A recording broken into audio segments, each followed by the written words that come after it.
नमस्कार, जोहार झारखंड।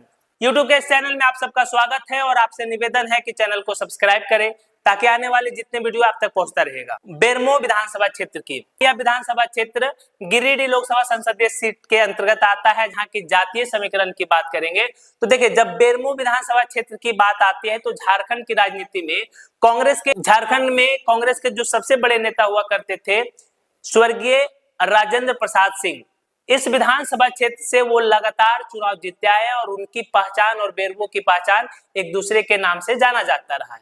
क्योंकि झारखंड बनने से पहले और झारखंड बनने के बाद स्वर्गीय राजेंद्र प्रसाद सिंह ने यहाँ से प्रतिनिधित्व किया। हालांकि एक दो चुनाव में उनको हार का सामना भी करना पड़ा, जैसे 2014 में बीजेपी के योगेश्वर महतो ने उनको करारी शिकस्त दी, लेकिन 2019 में वो फिर से चुनाव जीते।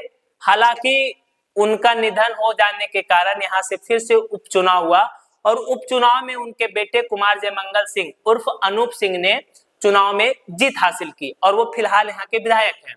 तो बेरमो विधानसभा की बनावट की बात करिएगा तो बेरमो विधानसभा का जो बनावट है उसमें जो जातीय समीकरण खास करके बात करेंगे तो उनमें अनुसूचित जाति, अनुसूचित जनजाति और मुस्लिम वोटर्स, अगर ये तीनों वर्ग के वोटर्स को मिला दिया जाए तो करीब करीब ये 1 से 1.5 लाख वोटर्स हो जाते हैं, जो कुल वोटर्स के 30 से 40% के अंतर्गत आता है।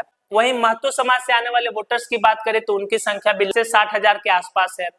सवर्ण समाज से आने वाले मतदाताओं की संख्या यहाँ अच्छी खासी है, जो जीत और हार में अपना महत्वपूर्ण योगदान देते हैं।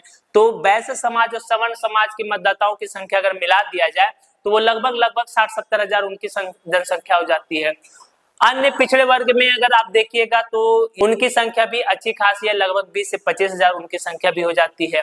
तो इस तरह के बनावट में यहाँ से हमेशा से कांग्रेस और बीजेपी एक दूसरे के आमने सामने होती आई है। आज तक जितने चुनाव हुए, हर एक चुनाव में जो प्रमुख लड़ाई रहा, जो सीधी टक्कर रही, वो एक तरफ कांग्रेस के स्वर्गीय राजेंद्र प्रसाद सिंह थे तो दूसरी तरफ बीजेपी से योगेश्वर महतो थे।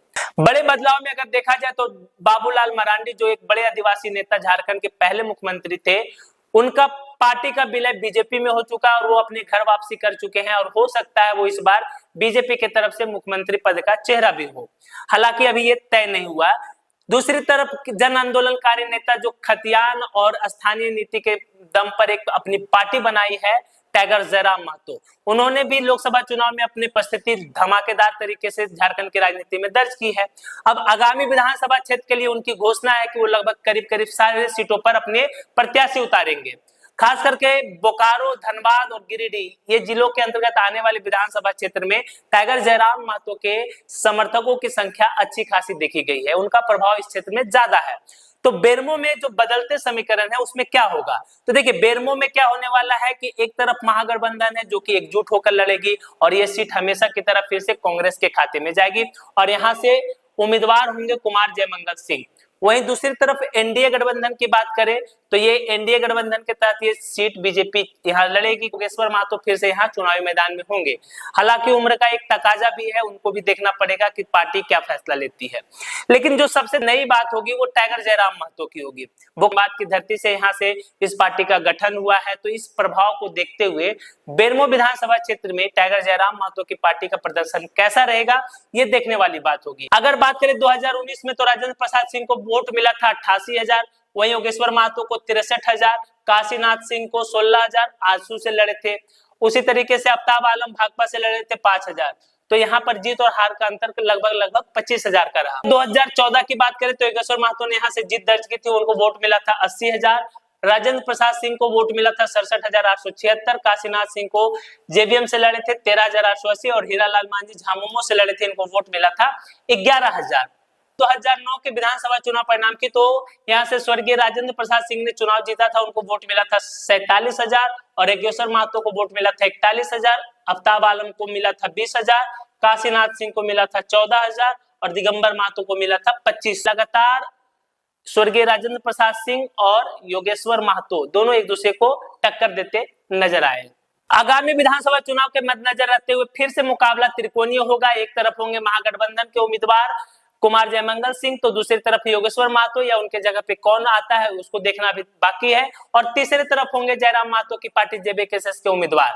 देखना ये दिलचस्प होगा कि जयराम महतो की पार्टी इस विधानसभा क्षेत्र से कितना कमाल कर पाती है, उनके समर्थक इस यहाँ पर कितने हैं और लोगों का भरोसा वो कितना जीते हैं आगामी विधानसभा चुनाव में, ये देखने को मिलेगा। तो जयराम महतो के पार्टी का जो आइडियोलॉजी है, जो उनके समर्थक है विचारधारा के, वो अधिकतर लोग महागठबंधन के पक्ष में है। तो महागठबंधन के ही वोटर्स का शिफ्टिंग जयराम महतो की तरफ होगा, क्योंकि जो बीजेपी के कोर वोटर्स है उनकी आइडियोलॉजी और उनकी विचारधारा जयराम महतो के पक्ष में नहीं जाएगी। हालांकि आजसू के समर्थक जयराम महतो के पक्ष में जा सकते हैं। तो अगर देखा जाए तो जयराम महतो का प्रदर्शन में बीजेपी को ज्यादा नुकसान नहीं होगा, नुकसान होगा झामुमो, आजसू और कांग्रेस को, क्योंकि इनके ही वोटर्स जो हैं वो जयराम महतो की तरफ शिफ्ट होंगे। जब तक ये पार्टी नहीं बनी थी तो ऐसे विचारधारा के लोग महागठबंधन के पक्ष में वोट करते थे। तो इस बार जब उनके खुद की पार्टी आएगी जयराम महतो की पार्टी, तो इसी वोट का बिखराव होगा। अब इसका नफा होगा या नुकसान होगा, ये देखने वाली बात होगी। बाकी आपको क्या लगता है, अपनी प्रतिक्रिया कमेंट बॉक्स में जरूर दें।